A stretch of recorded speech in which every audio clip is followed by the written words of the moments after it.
How many of you are prepared for an incident like this? Get my new book, Sheep No More, The Art of Awareness and Attack Survival, and I will teach you to think like an attacker so you can truly defend yourself. Don't just react, act. Available for pre-order now on Amazon and Barnes & Noble. Sheep No More. Get it.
My name is Jonathan Gillum. And this is The Experts.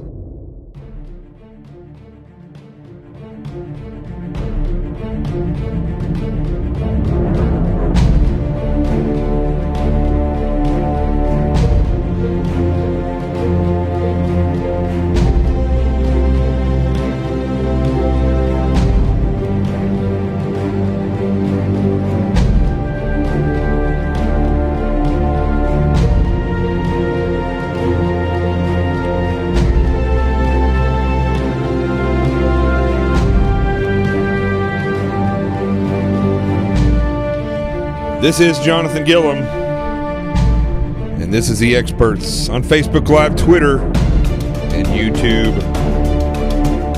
And today, I just recently changed my headset pieces, and it ain't working. But we'll deal with it until the end of the show, and then I'll fix them again. Anyway, interesting turn of events today. I was trying to get a lot of stuff done so I could get on here and look at the news and come on and do this show. As it turns out, I got a huge opportunity to go to SHOT Show. So next week, I'm going to be broadcasting this show from SHOT Show. Now, I don't know what when I'm going to leave, if I'm going to drive or if I'm going to fly, but I'm going to be there. I don't know if I'm going to be there Monday or Wednesday. All this stuff is going to get worked out probably tomorrow, and then we're going to go from there. So we'll talk a little bit more about that and where I'll be broadcasting from and some things like that first, let's get started. I want to talk about this Women's March and the government shutdown and the reality about both of those. Not a big deal, either one. One's worthless, hasn't done anything for women, and the other one is just a political pawn to make people freak out and think that something's going on with the government. Both of them are stupid. Let's get started.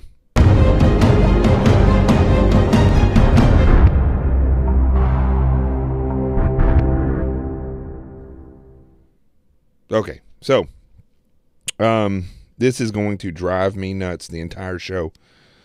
I changed these headsets where I thought that they would actually be better, but they are not working appropriately. Anyway, so SHOT Show next week. I know Ron Bellum is going to be out there, so that's going to be great. We'll get to see Ron and hopefully get to interview him on the show.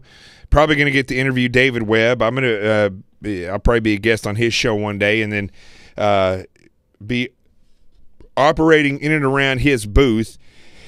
I don't know how much I'm going to be going in and around SHOT Show filming.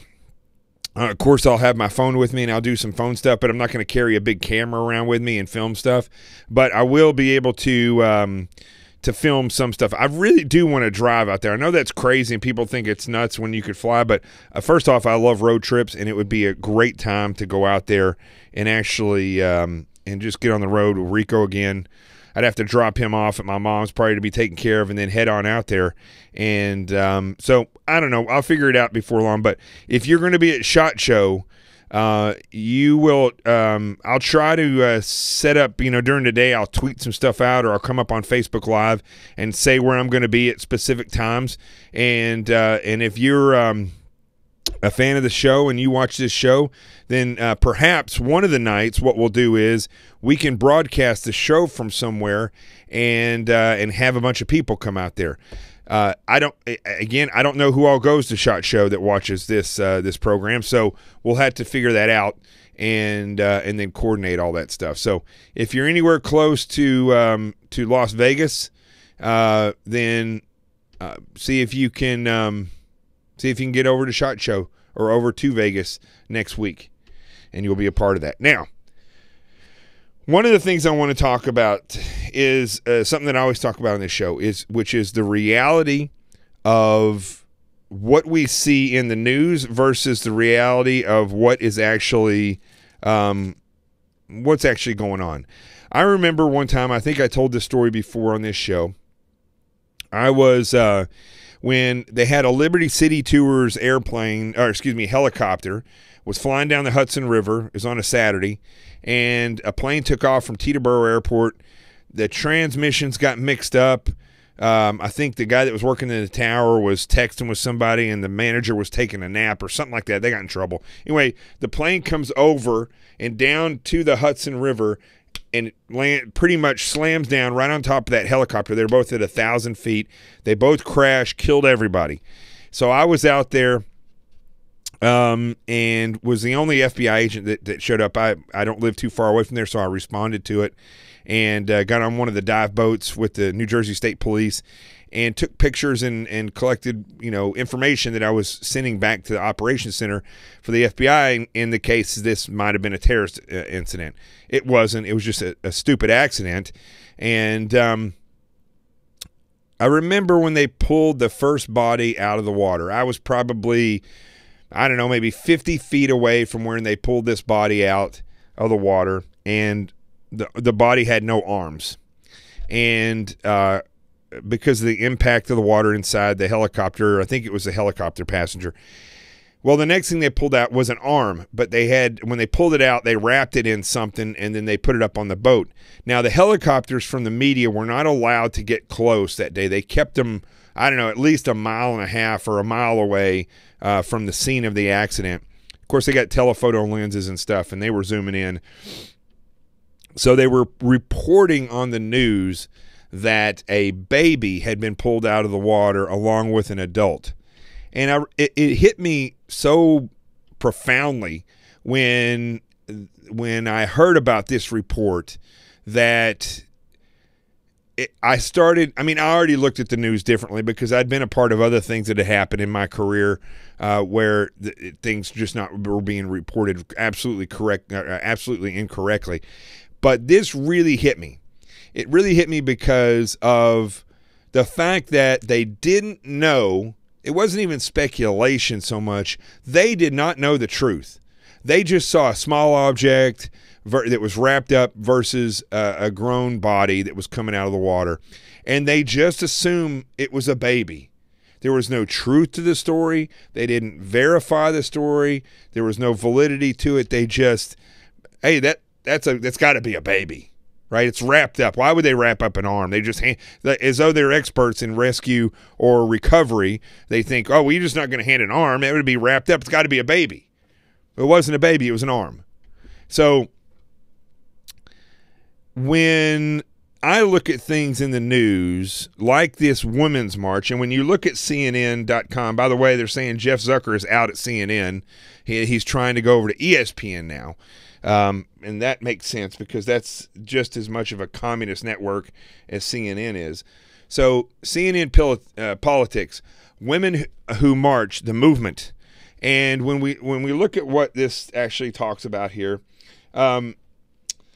the Women's March on Washington, D.C., and hundreds of sister marches, across the country and around the globe brought millions to the streets for a historic day of protest, the day after United States President Donald Trump was inaugurated.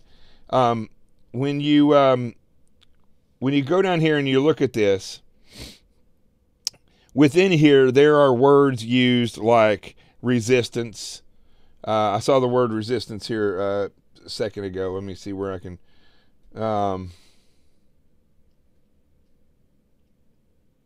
It was in here somewhere where they were talking about resistance of. Oh, and look at who they're quoting here, by the way. In this moment, what I see as being something that is extremely powerful is opportunity. But it is only opportunity because until January 22nd comes and we see people continue to do the work, it means nothing. Now, that doesn't make any sense to me at all, but that's old Tamika Mallory, the absolutely racist, probably one of the most racist people I've ever met in my life. That's the little woman that was on the set of the Hot 98 or Hot 90, whatever that radio thing is that I did with Lisa Evers, where I got up and walked out. It's the only time I've ever walked out on an interview. Absolute racist, was calling the president a white supremacist and saying that he was the king of the white supremacy movement and our king was in the castle, calling me a racist, yada, yada, yada. So that's Tamika Mallory, a woman that has no love in her heart for anybody that is a Caucasian. The other person that they have on the front right here is Linda Sarsour, a jihadist. That's this woman right here. Woman that preaches jihad, a woman that knows, and she is in love with Sharia law, which means if she got her way, all these women would be covered up. They would have no rights. In certain circumstances, they'd be worth less than a goat, and like they are over in the Middle East in a lot of ways. And anybody that's grasping arms with this moron is completely idiotic. So I don't see Tamika Mallory, and that's not Tamika Mallory over there. But so, you know, the reality with this whole thing is that it is steeped in communism. It is trying to see something more of these. Oh, here you go. This is Linda Sarsour's quote. People were organizing everywhere, and it was the most remarkable thing because it proved to me at that moment that the Women's March had the momentum to build a resistance. Of course, they're always going to talk about resistance whenever communists or Islamic fundamentalists, especially if they get together, it's always about a resistance. So they're talking about, she says, the Women's March had a momentum to build a resistance in this country. It was one of the first moments in 16 years living in a post-9/11 America that has continuously targeted our community with all types of policies and wars that our people were like, wait a minute, maybe our fellow Americans are down. Maybe they do understand that we are in this together. Maybe this resistance really does want to center us and care about us. For me, it was really moving. Again, it makes no sense. I don't know what these people think that they're resisting, but they're always talking about the resistance. There's more Tamika Mallory. It's all Tamika Mallory and Linda Sarsour, it seems like.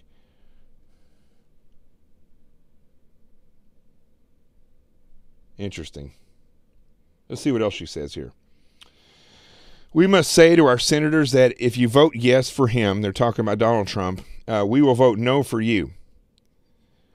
Where we have to be headed, ladies and gentlemen, brothers and sisters, is towards the 2018 elections to say to folks that in these midterms we will not forget you, that if you do not follow the will of the people, we will ensure that you do not have a job come midterms this country. Well, that didn't quite happen. Didn't quite happen that way for them. But do you see how the reality is, folks, when you look at things like this Women's March that happened, and you look at the fact that it didn't do anything to empower women, it didn't do anything to stop the sexual assault in Hollywood. It didn't do anything to clean up the inner city.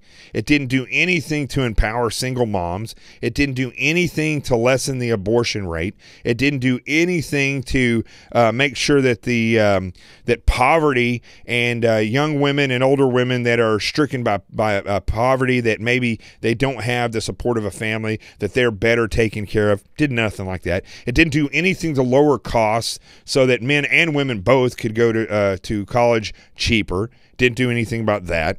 You have to realize that these types of movements, the majority of people that are at the center of these, just like Black Lives Matter, are steeped in Marxism. They are, in the case of Linda Sarsour, fundamental Muslims who have no love for you. They have no love for the American way.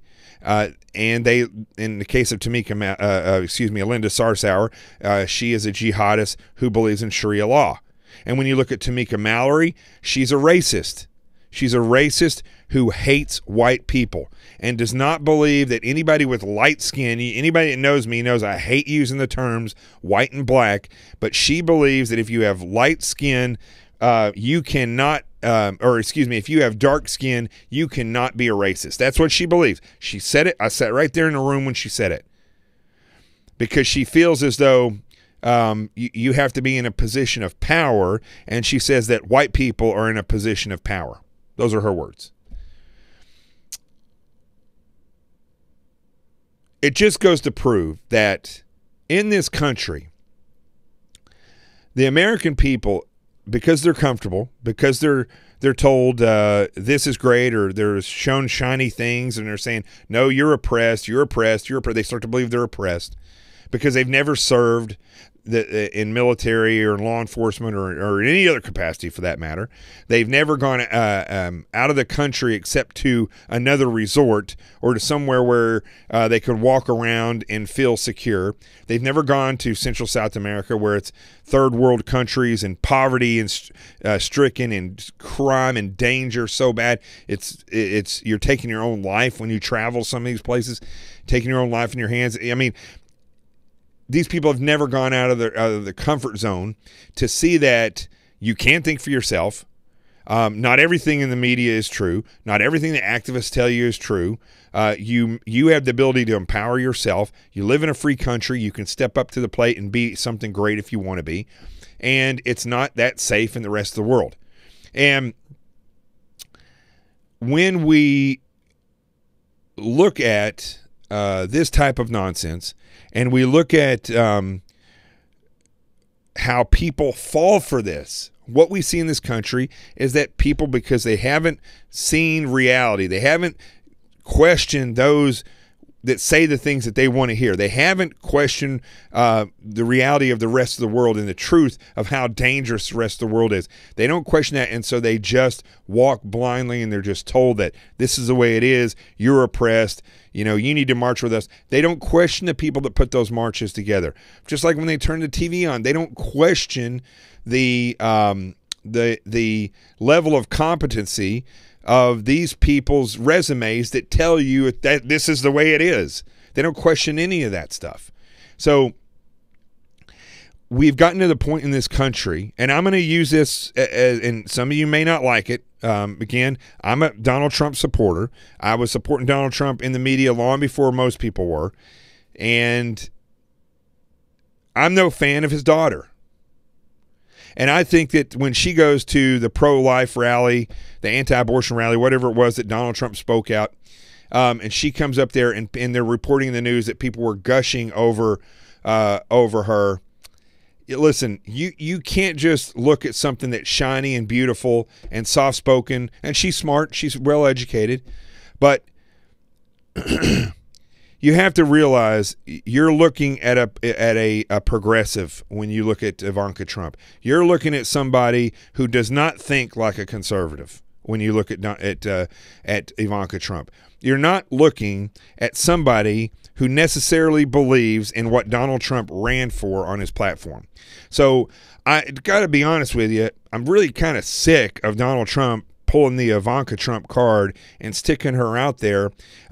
Not so much sick of that, because he's a father, he's proud of his daughter, he believes in her, and she believes in herself. What I'm sick of is the gushing over these people that are displayed because they're flashy, because they're famous. You know, you've got to look at the content of who these people are, who their resumes are, and what they're actually about, what they actually believe. And I just feel like there's a complete breakdown in this country and in the way people do this. They just are snowed, and this is a perfect example of it right here. You can be liberal and you can be snowed. You can be conservative and you can be snowed. You need to stop looking at who's the loudest, Tamika Mallory. You need to stop looking at who's the most controversial and outspoken, Linda Sarsour. You need to stop looking at who's the most flashy, Ivanka Trump. And you need to start looking at the content of their resume, who they are, what they stand for, what their experience is when you're talking about the media. Who are these people? What were they doing 5 or 10 years ago?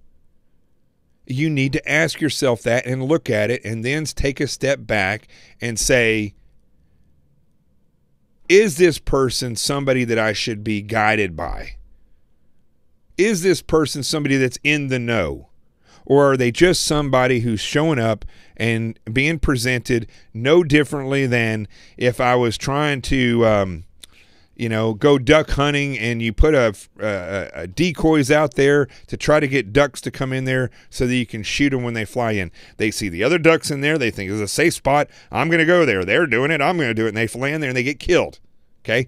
So no different in this case. You have people who are following flashy, loud, and uncredentialed people. And you have to be smarter than that, folks. If you're not, you're going to see people like Ivanka Trump run for president. You're going to see people like Oprah Winfrey run for president. This country is sick mad about having a female president, just like they were sick mad about having somebody with dark skin be president. And you see how that turned out, okay? Don't pick people based on skin color or their gender or their sexuality. You pick people to be in the CEO position of a country based on whether or not they had the credentials to be there. And a college degree and a father who's rich is not a credential to be president. A Hollywood mogul is not a credential to be a president.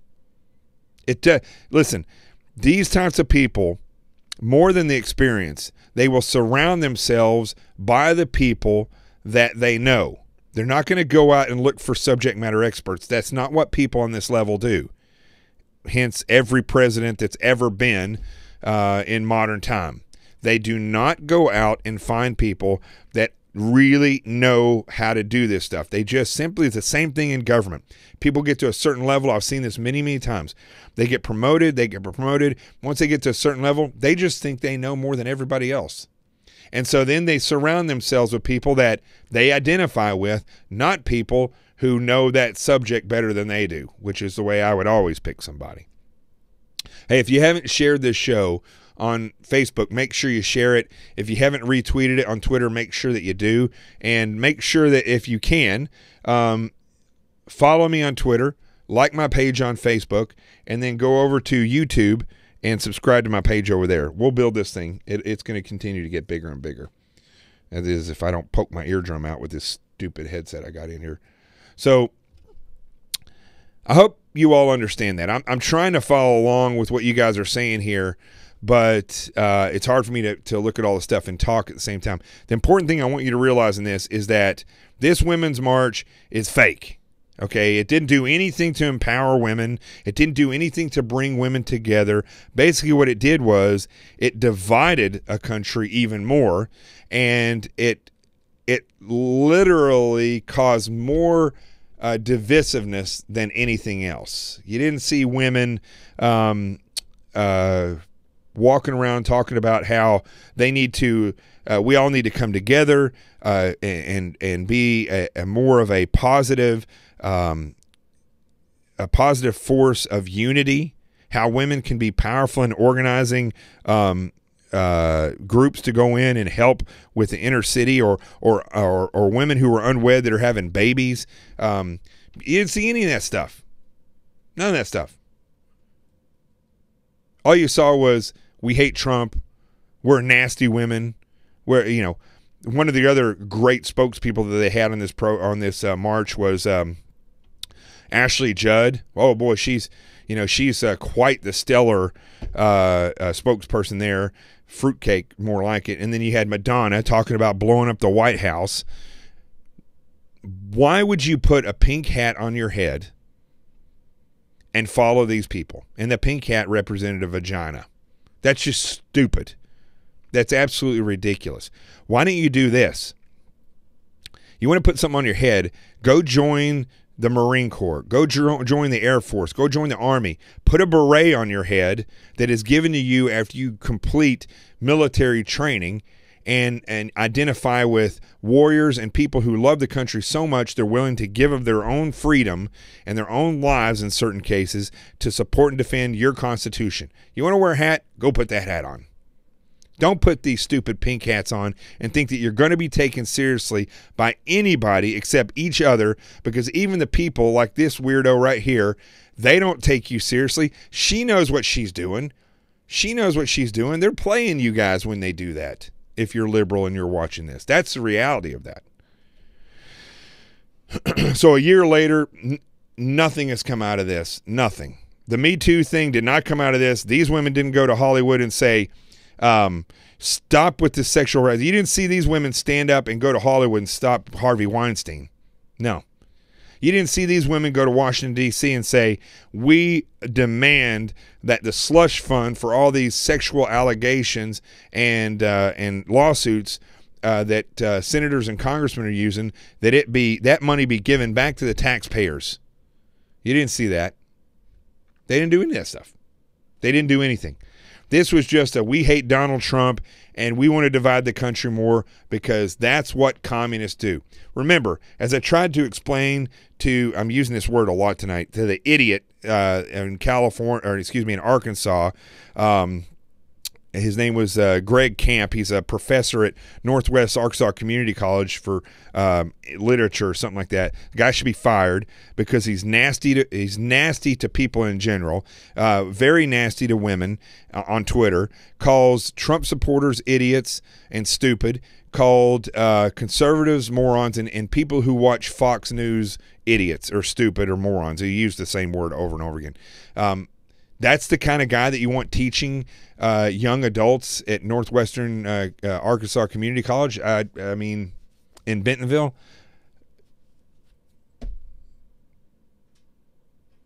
The same thing here, folks.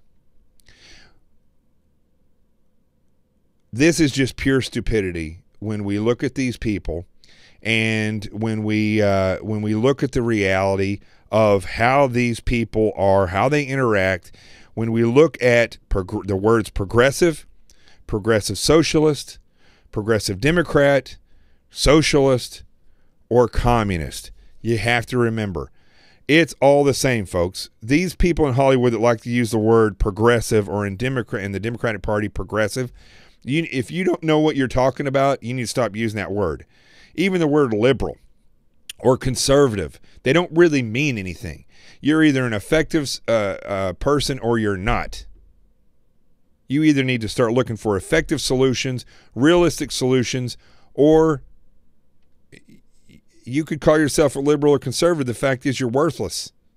It's not hard to figure out what's effective and what's not. But most people want to belong to this, or they want to belong to that, and that's the problem. They get swooped up into something like this, which does nothing for anyone. I think that's enough about that on a Friday night. Let me just cover this one other thing. I'm not even going to go to another block. Make sure that you have, first of all, make sure you have a tasty beverage here.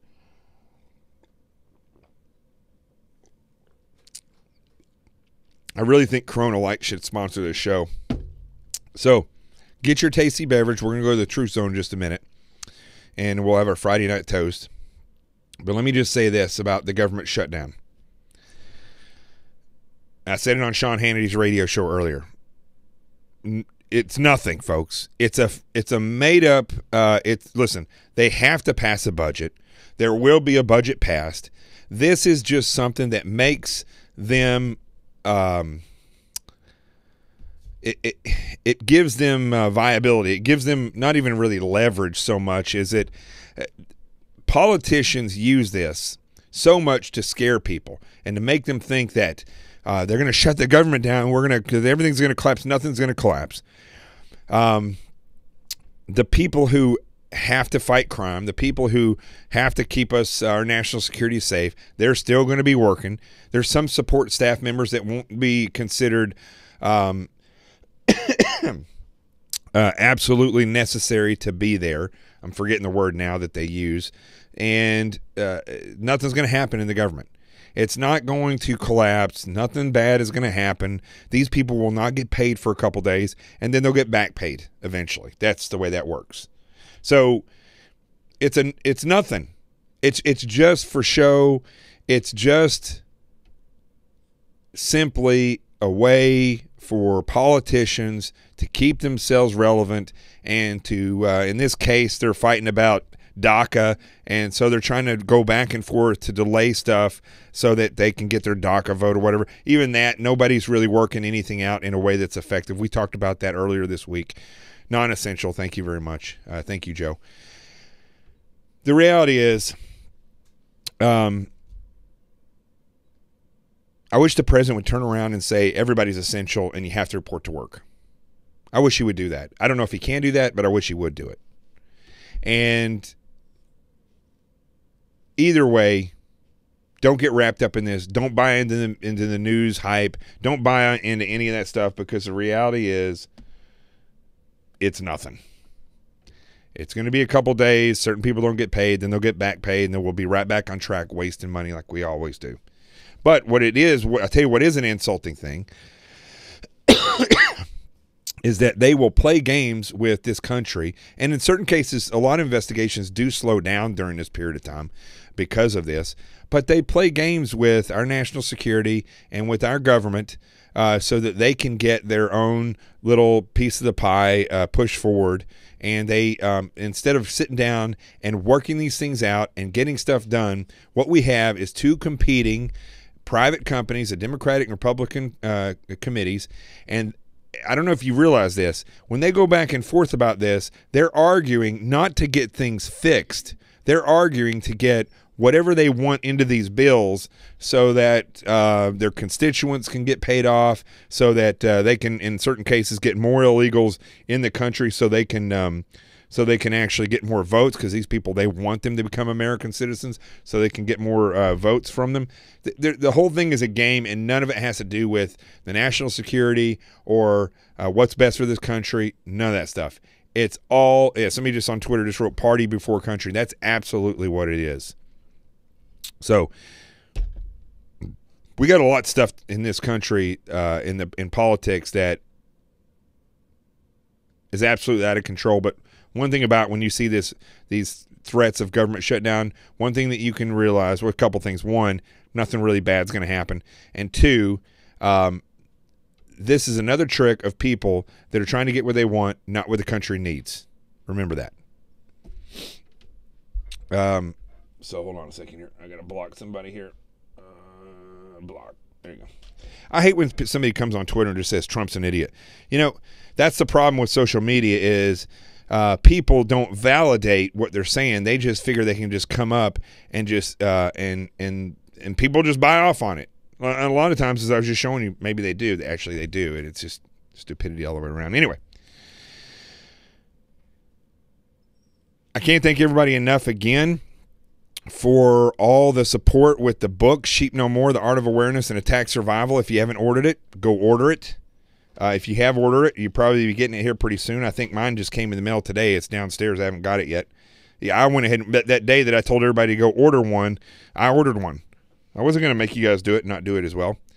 And thank you all for donating to the GoFundMe page. As you can see, things like this, taking the show on the road, these things pop up. So now I'm going to be using some of the funds to help pay for if I have to get a hotel room, if I drive, for the gas. So now's the time when you need to be stepping up to the plate for the GoFundMe page and donating to that as well. And I want to thank everybody for all the support in this. I hope you got something out of this today.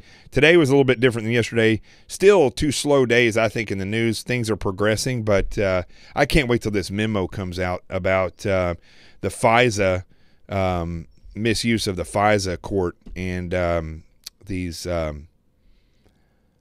FISA subpoenas to go and listen to President Trump. There's so much going on criminal-wise in the upper echelons of the FBI and the DOJ. I think that they need to sequester, I guess that's the right word, all the SESers, that's the senior executive service people in the FBI and the DOJ and the CIA.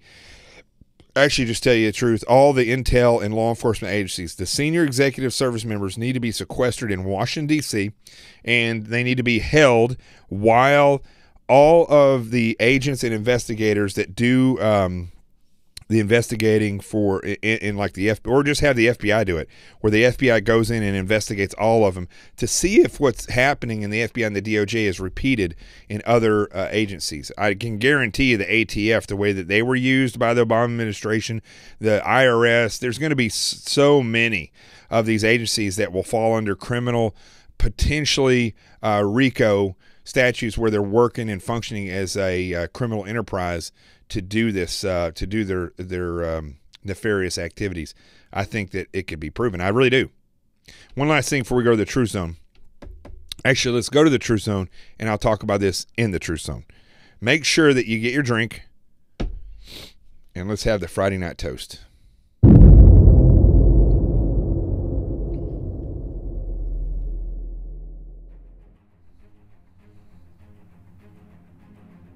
And I can't wait to fix this earpiece. It's killing me. So,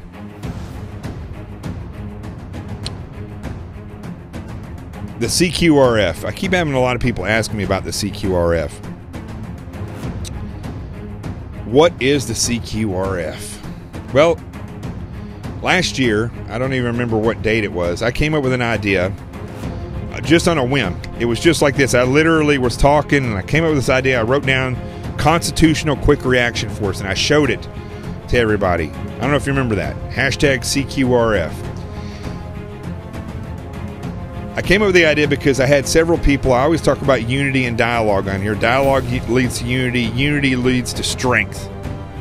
When you have dialogue and you get unity and you have that strength, you can stand against these nefarious people and nefarious parts of the government. And it is slowly taken off. What I'd like to see now with the CQRF is I would like to see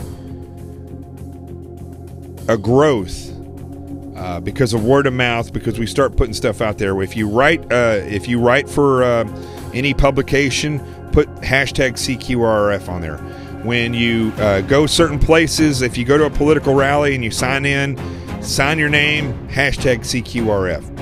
What we want to do is start getting people into this so that when it comes time to stand against a corrupt senator or congressman, to stand against people like Tamika Mallory and Linda Sarsour, the loudmouths behind the Women's March, to stand against Hollywood moguls like Oprah or her good buddy Harvey Weinstein, or sick individuals like Madonna or Ashley Judd, you'll have a voice, you'll have strength, because you will be standing together. I put all those people into the same category because they all are a part of a lie. That division is better, that in order to be great, you have to realize that you are suppressed. That's not true. If you get focused on suppression, you will be suppressed. If you get focused on oppression, you will be oppressed. If you get focused on being powerful, and you get focused on being unified, and you get focused on dialogue, guess what, folks? You will have dialogue, you will be unified, and you will be strong. But you have to do that together. One person can't do anything in this country anymore. I mean, you can, but you gotta, it's so much easier. It's so much more powerful. It means so much more, and once the tide gets rolling, it's so much greater of a movement if you do it together. Don't believe me? Look at those idiots. The people that I was just talking about in the Women's March. Look at the people in the Me Too March right now, that it's out of control now. They're just blaming anybody. If you go on a bad date and they eat a bad hamburger, they're going to, hashtag Me Too. The guy, he almost killed me with a bad hamburger. But those people that are on the bandwagon for that Me Too have completely missed the point. It's not about being a victim. It's about being empowered. It's about being strong and standing together. And that's not what a lot of these people are doing in this case. So here's what we're going to do. We're going to rise a toast tonight to the CQRF. We're going to rise a toast to unity. We're going to rise a toast to dialogue, to unity, and to strength, and to the CQRF. Let's do it.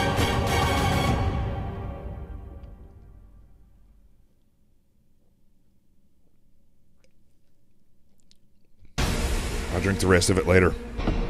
Woo! I'm Jonathan Gillum. My old buddy Rico is laying quietly right here for a change. Thank you, my friend. This is The Experts, and we'll see you next week. I'm not sure where I'll be on Monday, if I'll be en route to SHOT Show, or I'll be here and getting ready to leave to go to SHOT Show. Either way, I'll see you on Monday. If there's breaking news over the weekend, I'll try to come up and talk about it. But remember, folks, wherever you see this face, wherever you hear this voice, and on Friday nights, whenever you see the Friday Night Toast, remember this: the truth has arrived. This is The Experts.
How many of you are prepared for an incident like this? Get my new book, Sheep No More, The Art of Awareness and Attack Survival, and I will teach you to think like an attacker so you can truly defend yourself. Don't just react, act. Available for pre-order now on Amazon and Barnes & Noble. Sheep No More. Get it.